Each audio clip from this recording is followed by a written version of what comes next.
নমস্কার বন্ধুরা।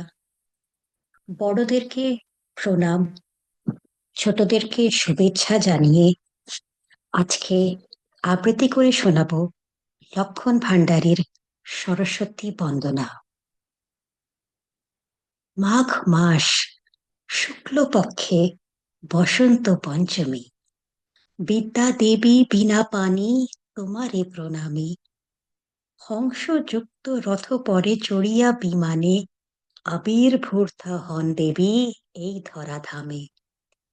আমার কণ্ঠেতে মাগো দেহ তব সুর, যে সুরে চিনেছ মাগো ঊর্ধ্ব সুরপুর।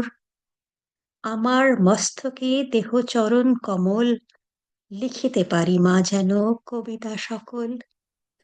কবি আমি, গেয়ে যাই দেবীর বন্দনা, সে তো বিনা ধরা দেবী, সে তো আভরণা। অপার মহিমা তব বিদিত ভুবন, বাল্মীকি রচিয়াছেন কাব্য রামায়ণ। বিশ্ব চরাচর সবে করিয়াছে আহ্বান, তুমি বিদ্যা দায়িনী মা, বিদ্যা করো দান। নমস্কার।